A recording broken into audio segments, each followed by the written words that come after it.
우리는 계속해서 다윗의 이야기를 함께 나누고 있습니다. 다윗은요, 우리에게 보기에도 위대한 왕이고 놀라운 역사의 시대의 흐름을 벗어나서 누군가에게도 닮고 싶고 따르고 싶은 왕이라고 우리는 이름을 부르고 있습니다. 하지만 사실은요, 이 다윗이 다스렸던 나라 그 통치의 규모는요, 우리가 생각했던 것만큼 그렇게 크지 않을 수도 있습니다. 왜냐하면 지금 여러분이 다윗과 솔로몬이 다스린 나라의 영토를 한번 생각해 보실 수 있었으면 좋겠습니다. 오늘날 이스라엘의 크기를요, 우리나라에 좀 접목시켜서 한번 분포시켜 봤더니 이 정도의 크기가 된다고 합니다. 한번 지도를 띄워 주시겠습니까? 예, 지금 왼쪽은요, 서해안을 중심으로 해서 이스라엘을 분포시킨 겁니다. 그 다음에 남해를 중심으로 해서 이스라엘 땅을 분포시킨 게 파란색인데요, 여러분, 우리나라 영토와 비교하더라도 이스라엘 영토가 어떻습니까? 3분의 1도 되지 않는 영토입니다. 특히 해안가로 배치시켰던 이유가 뭐냐면, 해안가의 대부분의 땅은 사용할 수 있는 땅일까요? 사용할 수 없는 땅일까요? 없는 땅이에요. 이스라엘 민족의 땅도요, 대부분이 다 사막이기 때문에 사용할 수 있는 땅보다는 사용할 수 없는 땅이 많았다는 것입니다. 그런 점에서 보면, 지도를 지워도 됩니다. 그런 점에서 보면 이스라엘 민족이 아무리 큰 나라를 이루었다 하더라도 고대 근동의 역사 속에서 보면 다른 강대국들에 비하면 이스라엘이 점령한 나라 그 영토는요, 크지 않다는 것입니다. 그런 점에서 다윗이 위대한 왕이 될 수 있는 그 비결은, 여러분, 그가 이룬 성취의 크기가 아니라 다윗이 누구 마음에 합한 왕이었느냐가 중요하다는 것입니다. 다윗이 이런 위대한 업적의 문제가 아니라 다윗이 누구와 동행하며 그 왕권을 유지했느냐가 너무나 중요하다는 사실을 우리는 기억할 필요가 있습니다. 그래서 어저께도 Y미션 우리 사랑 선교학교의 이야기들 속에서도 장창주 선교사님이 그것을 도전하셨습니다.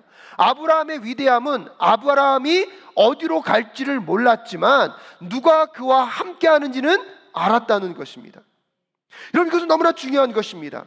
그러면서 그분이 그렇게 말씀하지 않으셨습니까? 우리의 자녀들에게는 바른 세계관을 심어주기 위해서 노력해야 함과 동시에 청년들에게는 바른 직업관을 갖도록 하고 성인 공동체는 바른 신앙관을 가져서 이 시대에 하나님이 쓰시는 하나님의 사람들로 세워가는 우리 모두가 되어야 함을 그 말씀 속에서 도전하신 것이 참 제 마음 가운데 도전이 되었습니다. 오늘 다윗의 이야기를 또 배워가고 다윗의 이야기들 속에 숨겨져 있는 하나님의 뜻들을 발견해가며 우리 사랑교회의 정말로 교육부서가 바른 세계관이 세워지는 사랑교회 될 수 있기를 간절히 소원합니다. 청년들에게 바른 직업관을 심어주고 또한 성인들은 바른 신앙관을 가져 이 시대에 하나님께 쓰임받는 그 놀라운 하나님의 사람들이 되실 수 있기를 간절히 축복합니다. 할렐루야 하십니까? 하지만 여러분, 그 기름 부음을 받고 하나님께 쓰임 받는다는 것이 오늘 본문에 보면 또 할렐루야만 할 이야기는 아니라는 것을 우리는 깨닫게 됩니다. 여러분, 사울과 다윗이 하나님께서 한 나라의 왕으로 그들을 부르셨습니다.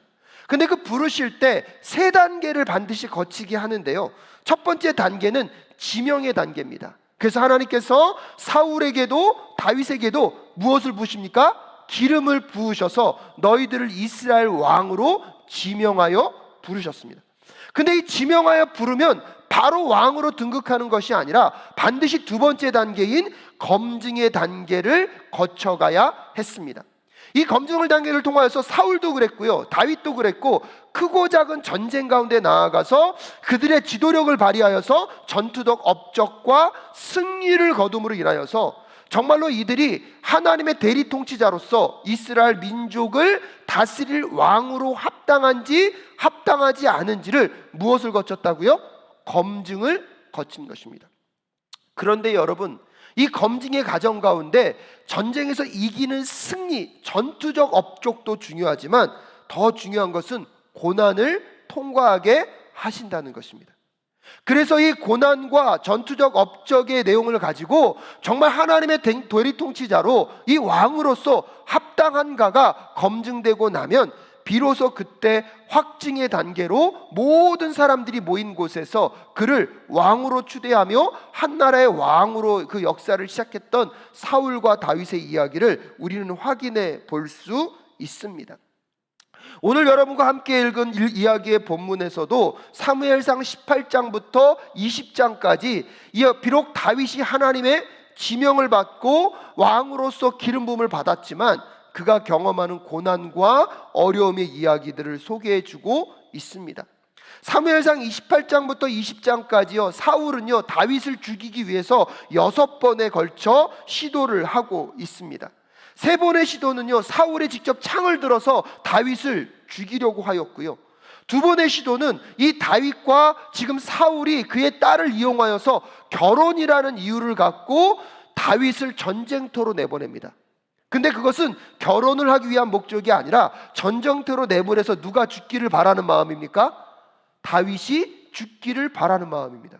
근데 여러분, 놀라운 건 무엇입니까? 다윗은 하나님과 동행하는 사람이었기 때문에 그 모든 계략이요 다 아무런 힘을 발휘하지 못하게 됩니다. 그러다 보니까 사울이 해도 안 되니까 6번째로 쓰는 방법이 뭔지 아십니까? 암살자를 누구의 집으로 보냅니까? 다윗의 집으로 보냅니다. 근데 다윗의 아내인 미갈의 그런 지혜로운 처신으로 인하여서 다윗이 그 집으로부터 도망을 칠 수 있게 됩니다. 6번의 시도가 다 무산되어 버리니까요, 사울이 이제 안 되겠다, 모든 군사와 모든 동력을 총동원하여서 누구를 죽이겠다고요? 다윗을 죽이겠다고 달려들지만 여러분, 다윗의 친구인 요나단의 지혜로 인하여서 다윗은 그 위기를 모면하게 됩니다. 여러분, 한번 생각해 보십시오. 끊임없이 자기를 죽이려고 하는 죽음의 위협이 반복적으로 다윗에게 몰려 들어오고 있습니다. 그의 마음과 심신은 지칠 대로 지쳤을 거고요, 끊임없이 언제 죽을 줄 모른다는 불안감이 다윗을 감싸 안았을 것입니다. 왕이 되는 것도 좋은데 그 왕이 되는 그 과정까지 그가 거쳐야 할 고난, 그가 거쳐야 할 힘겨움을 생각한다면 여러분, 하나님의 지명을 받아 부름을 받아 하나님께 쓰임 받는다는 것, 할렐루야 할 일일까요? 놀렐루야 할 일일까요? 잘 생각해 보셔야 합니다. 여러분, 그럼에도 불구하고 중요한 것이 무엇입니까? 그 모든 과정의 여정들을 다윗은 견디어낼 수 있었다는 것입니다. 어떤 의미에서 보면 지난 3년 동안의 우리의 코로나의 시간들, 또 누군가에게는 이 3년뿐만 아니라 끊임없는 지속적인 어려움과 힘겨움들이 오늘도 하나님의 부르심은 너무나 감사하지만 오히려 하나님, 이럴 거면 나 부르지 않으셨으면 더 좋았을 것 같습니다라고 말할 수밖에 없는 우리들의 환경의 모습은 아니십니까?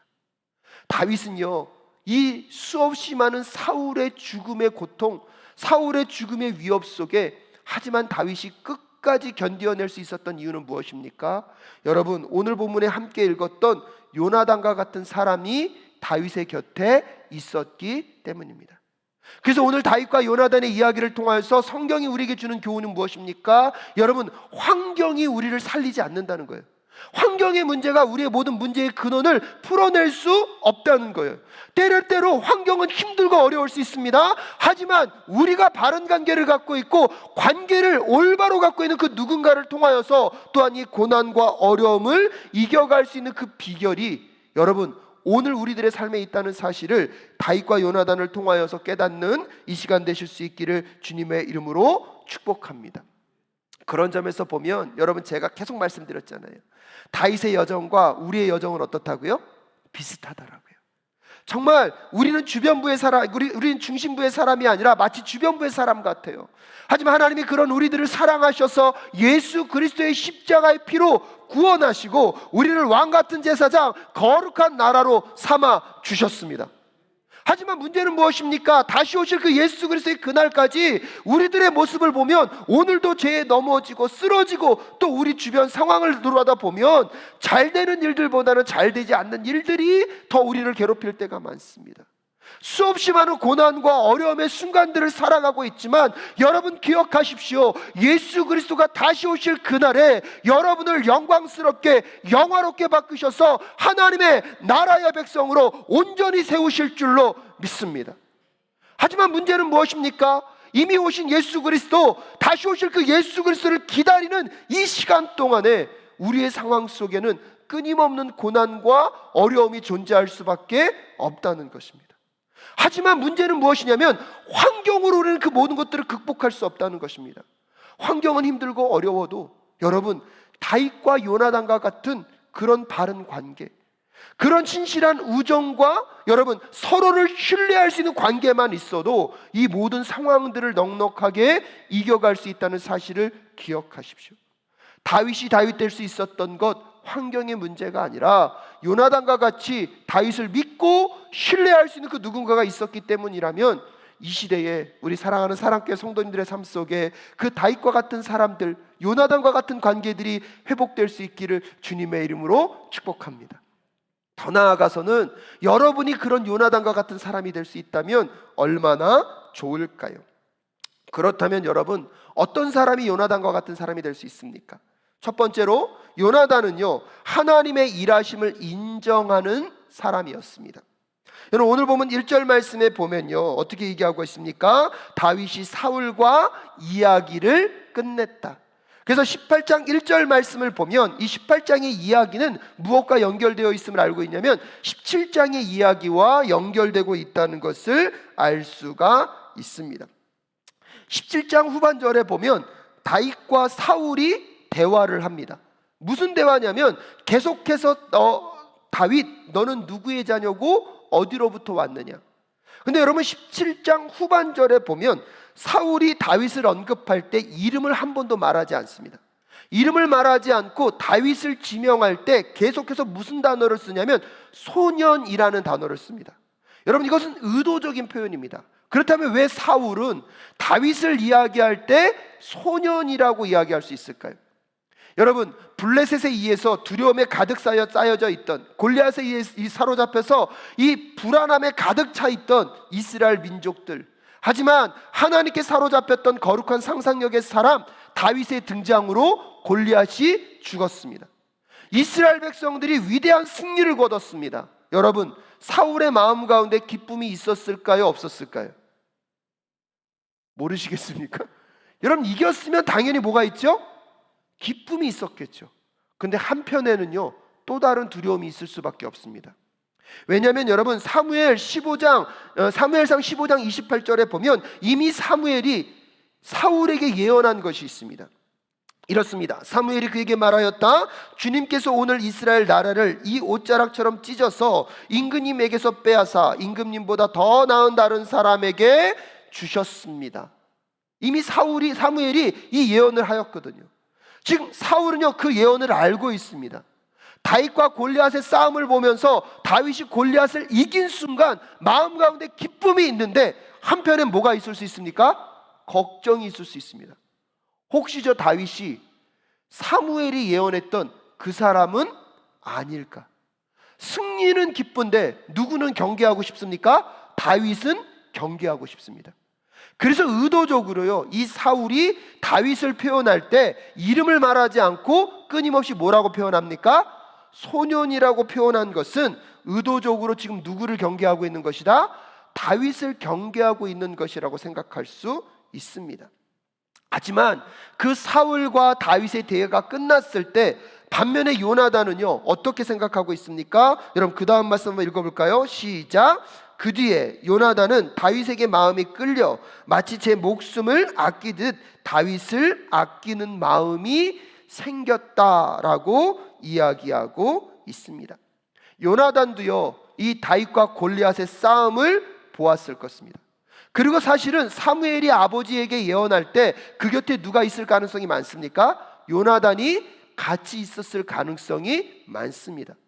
그렇기 때문에 사울이 그렇게 생각했다라면 요나단도 다윗과 골리앗의 싸움을 보면서 저 다윗이 사무엘이 예언했던 그 사람은 아닐까라고 무엇할 수 있습니까? 생각할 수 있었을 것입니다. 그런데 여러분, 요나단의 관점에서 가만히 보십시오. 지금 세상적인 질서로 보면 주변 사람들이 아무리 보더라도 사울이 죽으면 그 다음에 왕권은 누가 가져가야 되죠? 요나단이 가져가야 돼요. 그럼 요나단은 가만히만 있어도 이 모든 나라의 왕권이 누구에게 오는 것입니까? 자기 자신에게 오는 것입니다.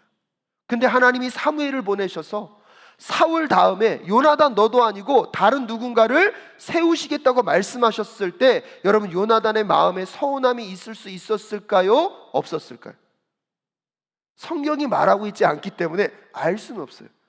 근데 여러분, 제 마음으로 생각해 보면 너무 서운했을 거예요. 왜냐하면 요나단도 여러분, 오늘 사무엘상을 가만히 읽어보면 굉장히 큰 용사입니다. 블레셋과 싸움을 나아갈 때 요나단은요, 주저함이 없어요. 용감한 사람이었어요. 나름대로 자격을 갖추고 있고 실력도 갖고 있는 사람이에요. 사람들도 요나단을 다 좋아했어요. 그런데 문제는 뭐예요? 하나님의 정하신 뜻은 요나단이 아니라 다윗이라는 거예요. 여러분, 요나단의 위대함은 어디에 있습니까? 오늘 그 마음의 원함과 소원함이 왜 없었겠습니까? 세상적으로 보면 자기가 왕에 서야 할 명분이 다윗보다는 자기가 더 많이 갖고 있습니다. 고집을 부리려면 충분히 고집을 부릴 수 있는 상황임에도 불구하고 여러분, 요나단은요, 내 원함과 내 소망, 내가 갖고 있는, 내 가질 수 있는 당연한 것을 당연하게 여기지 않고 하나님의 마음이 어디에 있는지, 하나님의 일하심이 어디에 있는지를 살필 수 있는 사람, 그 사람이 요나단이었다는 사실을 꼭 기억하실 수 있기를 주님의 이름으로 축복합니다. 그래서 오늘 요나단의 마음이 어땠다고요? 요나단은 다윗에게 마음이 끌렸고 다윗을 아끼는 마음이 생겼다고 오늘 본문이 우리에게 표현하고 있는 것입니다. 그런데 여러분, 개역개정에서는 이 말씀을 어떻게 해석하고 있냐면, 다윗이 사울에게 말하기를 마침에 요나단의 마음이 다윗의 마음과 하나가 돼요. 요나단이 그를 자기 생명같이 사랑하니라 라고 이야기하고 있습니다. 여러분, 여기서 다윗이 그 요나단과 마음이 하나가 되었다는 것과 이 요나단이 다윗을 사랑하게 되었다는 것이 왜 중요하냐면, 우리 세번역 성경에서는 이 하나가 되다는 단어를 마음이 끌려로 해석하였고요, 사랑했다는 그 단어를 아끼는 마음이 되었다라고 표현하고 있는데, 이 단어가 왜 중요하냐면 이 단어를 보면 이 요나단이 다윗을 하나님의 사람으로 인정하고 있다는 것을 알 수 있기 때문입니다. 사실은 이 마음이 끌려, 이 단어는요, 아끼는 마음이 되어 마음이 끌려 하나가 되었다는 것은 니크사르라는 히브리어를 쓰고 있고요, 사랑하다, 아끼는 마음이 되었다는 이 단어는요, 아헤브라는 단어를 쓰고 있는데, 왜 이 두 단어가 중요하냐면 이 두 단어는요, 개인적인 사랑을 말하는 것이 아니라 정치적 충성을 의미하는 고대인들의 수거이기 때문입니다. 그래서 고대 근동에서도 큰 나라와 작은 나라가 싸움을 벌여서 조약을 맺을 때 약소국인 나라들은요, 강대국을 향하여서 이 아헤브라는 단어를 썼습니다. 그래서 약소국의 나라는 강대국의 나라를 무엇해야 된다? 사랑해야 된다. 그 다음에 여기서 하나가 되었다라고 말하고 있는 이 니크사르라는 이 단어는 두 나라가 동맹을 맺고 연대를 갖는다는 단어를 갖고 있는 거예요. 즉, 지금 요나단이 다윗을 사랑하고 다윗과 하나 되었다는 단어를 쓰는 것이 개인적인 감정이 아니라 나라와 나라가 충성을 맹세할 때 쓰는 단어를 썼다는 뜻은, 이미 요나단의 마음 가운데 저 다윗이 사무엘을 통하여서 하나님이 이스라엘의 왕으로 세운 사람이 맞다는 것을 최소한 누구는 알고 있는 것입니까? 요나단은 알고 있기 때문에 오늘 이 아헤브라는 단어와 니크사라는 단어를 통하여서 이 다니엘이 누구를요? 요나단에게 마음이 끌렸고 다윗을 사랑하게 되었다라고 표현하고 있는 것입니다.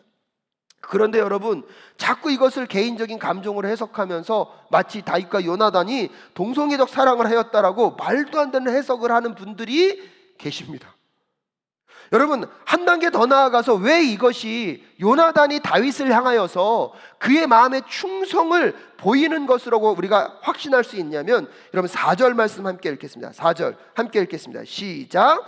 자기가 입고 있던 겉옷을 벗어서 다윗에게 주고 칼과 활과 허리띠까지 모두 다윗에게 주었다라고 표현하고 있습니다. 그 당시 여러분, 갖고 있는 옷과 의복은 그의 신분을 상징합니다. 근데 요나단이 그가 입고 있던 모든 갑옷과 옷을, 그 다음에 칼과 그 모든 것들을 누구에게 주었다고요? 다윗에게 주었다는 것은 그의 왕적 신분을 포기하고 그것을 누구에게 주겠다는, 다윗에게 주겠다는 상징적인 표현으로 우리가 또한 받아들일 수 있을 것입니다. 앞에도 말씀드렸다시피 여러분, 한 나라의 왕자로 살아가는 요나단은 왜 왕이 될 꿈을 꾸지 않았겠습니까? 하지만 요나단은 자신의 꿈, 자신의 원함, 자신의 야망보다 더 중요한 것, 하나님의 마음이 어디에 있는지, 하나님이 일하시는 곳이 어디 있는지를 먼저 살필 수 있었던 사람입니다.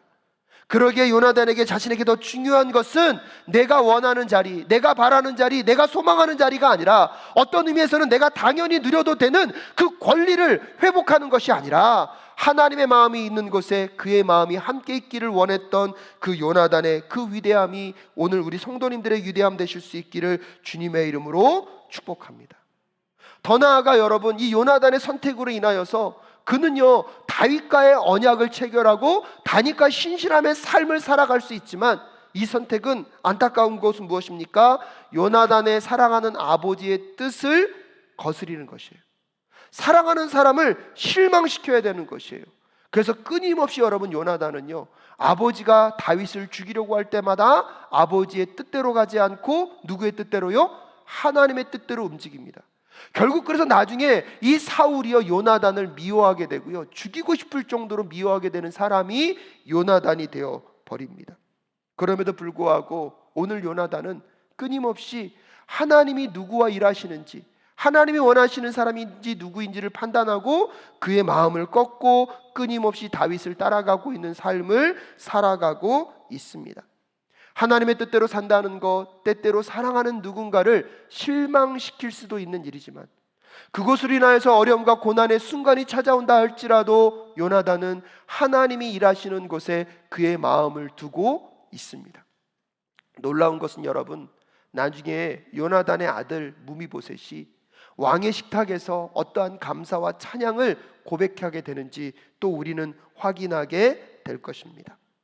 사랑하는 여러분, 요나단은 자신의 삶의 모든 것을 당연하게 여기지 않았습니다. 세상의 원리와 질서보다 하나님의 마음이 어디에 있는지, 하나님의 일하심이 어디에 있는지를 더 중요하게 생각했던 사람이 요나단입니다. 때로는 그것이 사랑하는 사람을 실망시켜야 하는 것이라고 생각할지라도 요나단은 그 중심을 잃어버리지 않았습니다. 그러면서 여러분, 요나단이 더 대단했던 것은 끝까지 사울의 곁을 지켰다는 것입니다.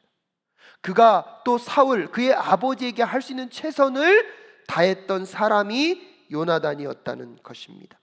이 시대를 살아가면서 우리 사랑하는 사랑교회 성도님들의 마음에 요나단과 같은 마음이 있을 수 있기를 주님의 이름으로 축복합니다. 그러면서 두 번째로 요나단은요 언약에 신실했던 사람임을 우리는 알 수가 있습니다. 3절에서 요나단은요 제 목숨을 아끼듯이 다윗을 아끼었다고 이야기하고 있고요, 그와 가까운 친구로 지내기 위해서 굳게 언약을 맺었다고 이야기하고 있습니다. 여러분 3절 말씀 함께 읽겠습니다. 시작. 요나단은 제 목숨을 아끼듯이 다윗을 아끼어 그와 가까운 친구로 지내기로 굳게 언약을 맺고 라고 이야기하고 있습니다. 요나단은요 다윗과 맺은 이 언약을요 신실하게 지키면서 다윗과의 우정을 지켜갔던 사람입니다. 이 우정을 지키기 위해 앞에도 말씀드렸다시피 아버지의 미움을 받았어야 됐고요, 자신이 마땅히 가질 수도 있는 그 왕의 자리까지 기꺼이 희생했던 사람이 요나단이었고 그의 우정이었습니다. 여러분, 만약에 이 다윗에게 요나단과 같은 우정이 없었다면 다윗은 어떤 왕이 되었을까요? 어떠한 의미에서 보면 끊임없이 사울이 그를 죽이려고 할 때에 여러분 그 죽음의 위협 속에서 다윗은 그런 생각을 가질 수도 있지 않았을까요? 야, 왕이도 되기 전에 내가 죽게 되겠다. 이렇게 이왕 죽을 거면 왕이 되는 것보다는 그냥 목동으로 편하게 사는 것이 더 낫지 않을까 생각하며 어쩌면 다윗은요 그 왕의 자리를 포기하고 돌아섰을 수도 있을 것입니다. 포기하지 않았다면 반대로 보면요 자기를 끊임없이 죽이려고 하는 그 사울, 야 그래? 이왕이면 내가 빨리 왕이 되어서 저 사울에게 복수해야지. 복수로 가득 찬 누군가가 될 수도 있었을 것입니다. 그런데 여러분 사무엘 상하를 가만히 읽어보십시오. 다윗은요 그 어렵고 힘든 기간을 오랜 시간 지속하고 있지만 포기하지 않습니다. 한 걸음 더 나아가서 사울을 죽일 몇 번의 기회를 가짐에도 불구하고 사울에게 복수하지 않습니다. 오히려 사울을 선대하는 여러분 선한 왕으로 다윗이 세워줄 수 있었습니다. 저는요, 다윗이 그런 다윗의 왕이 될 수 있었던 것, 다윗과 함께 약속하고 그 약속을 신실하게 지켜갔던 요나단이 있었기 때문에 다윗은 다윗이 될 수 있었다라고 저는 생각합니다. 여러분, 그 요나단의 다윗과의 약속을 신실하게 지켰던 그 우정은요, 다윗을 다윗되게 했고요, 다윗을 향한 하나님의 계획이 온전히 이루어질 수 있도록 하나님께 쓰임받는 신실함의 약속이 되었다는 것, 얼마나 놀라운 일입니까? 그런 점에서 여러분, 다윗도 위대한 왕이지만 위대한 왕이 될 수 있도록 다윗 곁에서 다윗을 도울 수 있었던 요나단도요, 위대한 사람이 아니겠습니까? 다윗에게 요나단이 없었다면 다윗은요, 끝까지 소망을 갖고 왕의 자리에 오를 수 없었을 것입니다. 요나단과 같은 우정의 사람이 없었다면 어쩌면 여러분, 다윗은요, 복수의 화신이 되어서 정말로 폭군으로서의 삶을 살아갈 수도 있었을 것입니다. 하지만 여러분, 요나단은 다윗의 겉모습만 보는 것이 아니라 그의 내면 가운데 함께 있는 누구를 본 것입니까? 하나님을 본 것입니다. 하나님의 기름 부음을 받은 저 다윗을 통하여서 하나님의 이룰 역사를 보았고, 그러기 때문에 그 다윗과 함께 언약을 맺고 그 언약의 우정을 충성스럽게 지켜갔던 그 요나단을 통하여서 하나님의 계획이 이루어짐과 동시에 다윗이 다윗 될 수 있었다면, 여러분, 엄밀한 의미에서 보면 다윗이 더 위대합니까? 요나단이 더 위대합니까? 저는 오늘 이 시대를 살아가는 우리 사랑교회 성도님들이 요나단과 같은 사람이 되실 수 있기를 주님의 이름으로 축복합니다. 다윗처럼만 되게 해달라고 기도하는 것이 아니라 다윗을 다윗되게 할 수 있는 주님, 제가 요나단이 될 수 있도록 주님 도와 주시옵소서. 그런데 여러분, 오늘 여러분에게 한번 정직하게 묻고 싶습니다. 그런 점에서 보면 오늘 성경에 등장하는 여러분은 요나단 같은 사람입니까?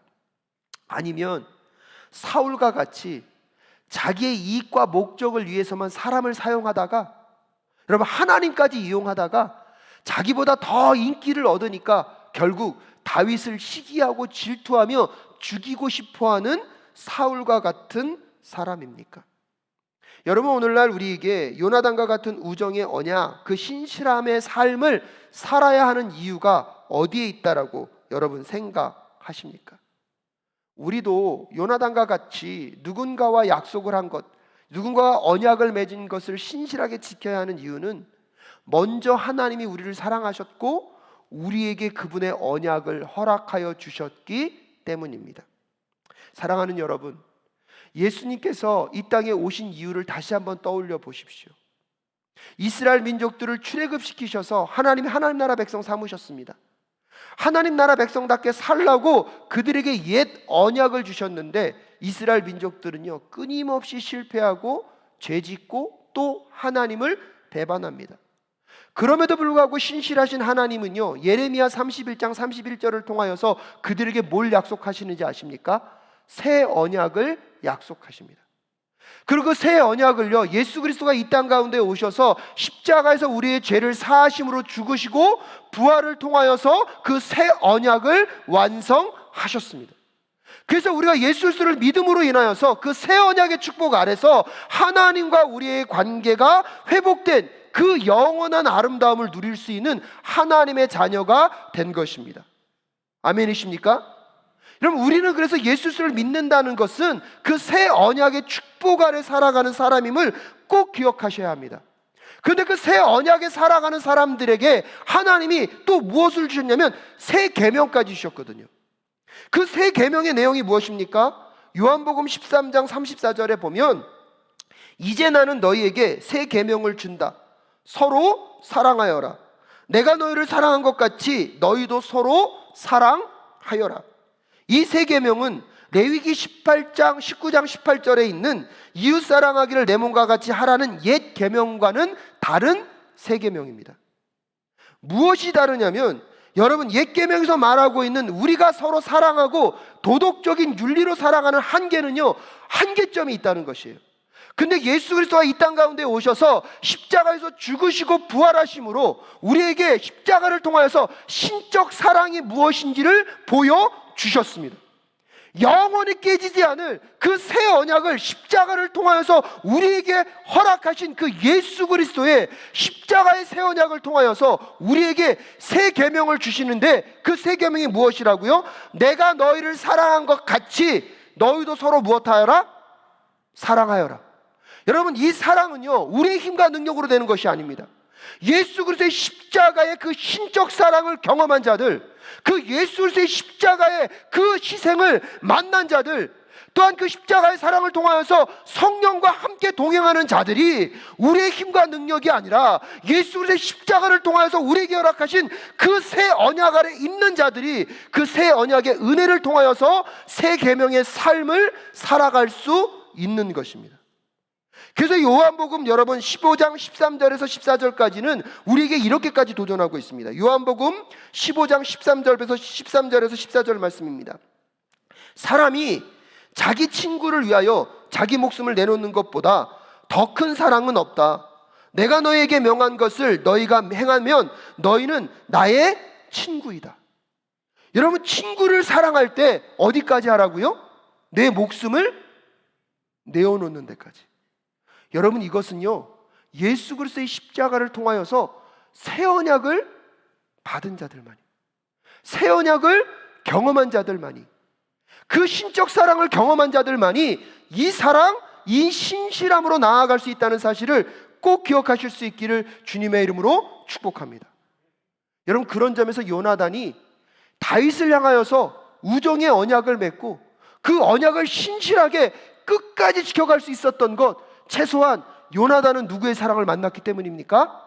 하나님의 사랑을 만났기 때문입니다. 그래서 하나님의 마음이 어디에 있는지, 하나님의 뜻이 어디에 있는지, 하나님이 함께 하시는 사람이 누구인지 그 사람과 약속을 맺고 그 신실한 우정을 지켜갈 수 있었던 그 요나단의 마음, 그 마음이 오늘 우리 사랑교회 성도님들의 마음이 되실 수 있기를 주님의 이름으로 축복합니다. 그런 점에서 여러분, 예수 그리스도의 십자가를 믿는다는 것은 무엇을 의미합니까? 예수 그리스도의 십자가를 믿는다는 것은 그 영원한 새 언약이 예수 그리스도의 십자가를 통해서 누구에게 온 것입니까? 우리에게 온 것입니다. 그것은 파해줄 수도 없고 깨질 수 없는 언약입니다. 예수 그리스도가 한 번의 영단번의 제사로 우리의 모든 죄를 완벽하게 사하셨습니다. 할렐루야. 그래서 우리에게 옛 계명이 아니라 새로운 계명을 주셨는데, 그 새 계명이 무엇이라고요? 내가 너희를 사랑한 것 같이 너희가 서로 무엇하여라? 사랑하여라. 친구 관계 속에서도 그냥 선의만 베푸는 것이 아니라 무엇을 내줄 정도로요? 생명을 내줄 정도의 관계로 나아갈 수 있는 것, 그것이 십자가의 사랑이 오늘 우리에게 가능하다고 말하는 사랑의 영역임을 깨닫는 우리 모두가 될 수 있기를 주님의 이름으로 축복합니다. 여러분, 그런 점에서 오늘 우리 인간관계를 한번 돌아보십시오. 여러분 주변 사람들과 얼마나 신실하게 인간관계를 맺고 계십니까? 혹시 앞에서 보는 데서는 잘하는 척하지만 뒤에서 그 누군가를 험담하고 모함하고 있지는 않으십니까? 왜 사랑하는 공동체 안에 하지도 않은 말이 떠돌고 있습니까? 왜 사랑하는 공동체 안에 하나 되지 못하게 분열되게 하는 수없이 많은 말들이 이 공동체를 괴롭히고 있습니까? 사랑하는 여러분, 여러분이 이 시대에 하나님의 요나단이 되실 수 있기를 주님의 이름으로 축복합니다. 겉으로 보여지는 것, 겉으로만 잘하며 내가 원하고 필요한 것은 다 이용해 먹고, 뒤에서는 또 사람들의 마음속에 이간질하고 사람과의 관계를 깨뜨리는 그 모든 것들, 낯세는 예수 그리스도의 이름으로 명하노니 떠나갈 지어다. 여러분, 나중에 하나님의 뜻 앞에서 모든 계획들은 다 드러날 것입니다.